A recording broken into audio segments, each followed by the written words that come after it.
Hello everyone, welcome back to another episode of our /NuclearRevenge. In today's episode, next time it's lead and not paint. LL tries to defraud us and ends up losing his visa instead. Before we get started, make sure to subscribe so you will never miss a video. So let's get started. Next time it's lead and not paint. Back in the winter, or maybe late fall, of 2004/2005, one of my friends, Victor the victim, had an issue with bullying by Chad. I can't remember what the bullying was, I only remember the most epic and nuclear of reactions. Victor attempted suicide and spent weeks out of school before coming back. So this bullying that led to a fist full of prescription pills and Victor getting his stomach pumped in the ER. Not your garden variety bullying. After months of attempts of doing things the right way unsuccessfully, we planned our attack. And yes, I consider it an attack. Before anyone suggests you could have shot his eye out, we discussed that possibility. None of us cared if that was the outcome.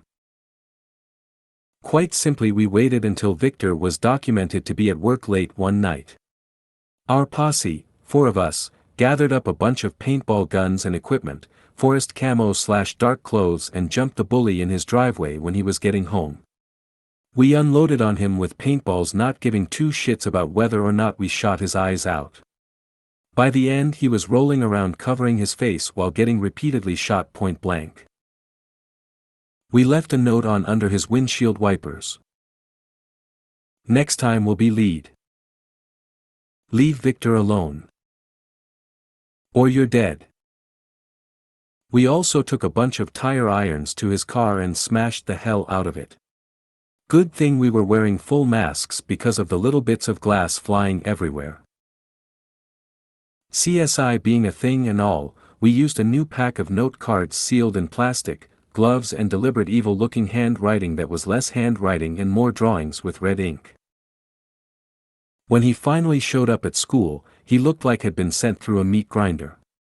He was absolutely covered in blue/black welts and had several bandages on quite a few spots where the skin had been broken. Needless to say, the cops were called on the incident, and there was a big thing in the morning where the cops went into every homeroom class and asked if anyone knew anything about it. The cops tried to guilt us into confessing having no clue who actually did it.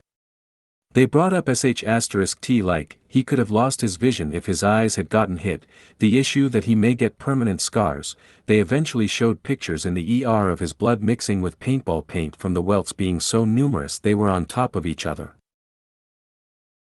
The guilt trip strategy to invoke a confession was a good one, except none of us actually felt guilty.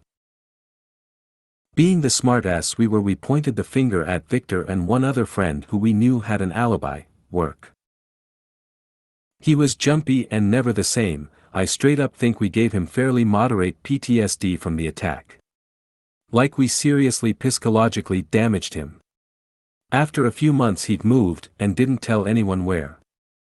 I think his parents just straight up left town with the kid, and he may or may not have graduated elsewhere. LL tries to defraud us and ends up losing his visa instead. This happened a long time ago, but I recently found out about the end result, and figured that it might belong here. If you've never heard of the US EB-5 visa program, then don't worry, I hadn't either. From what little half-assed research I've gathered, this is essentially a program where foreign nationals can fast-track US residency visa status, by contributing financially to approved community investment projects. I don't think that the specifics are that relevant, but feel free to add if I've missed anything important. So, when my husband and I were still dating, and first looked for a place to live together, we settled on a small townhouse. It was old and needed work, but the rent was reasonable and it was in a neighborhood we liked.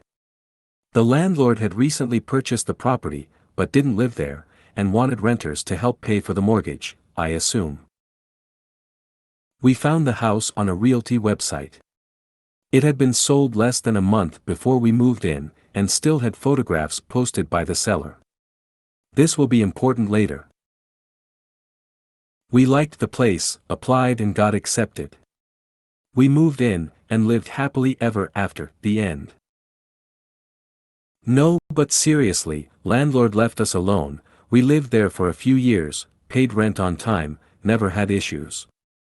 Until we moved out.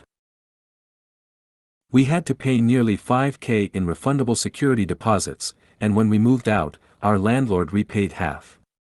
We were confused as the lease laid out the steps the landlord had to take in order for them to keep the deposit.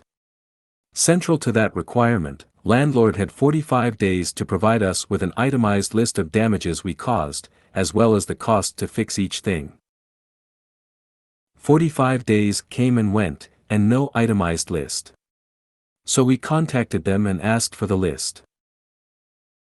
We received a, mostly blank, one-page invoice for $2,500 to repaint, remove TV mounts, patch holes, etc.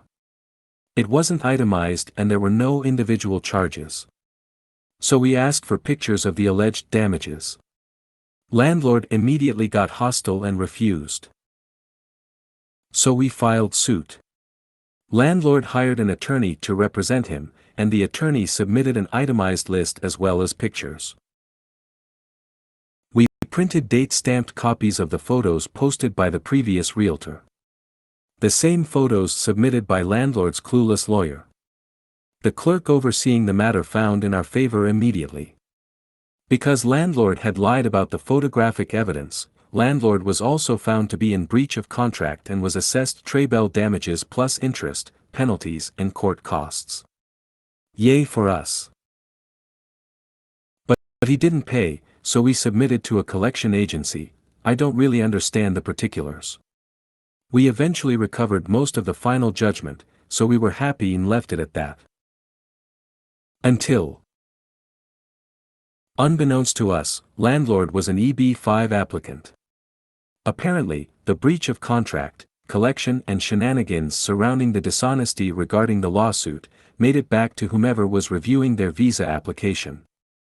There were other issues too, I'm sure. Landlord's visa application was denied.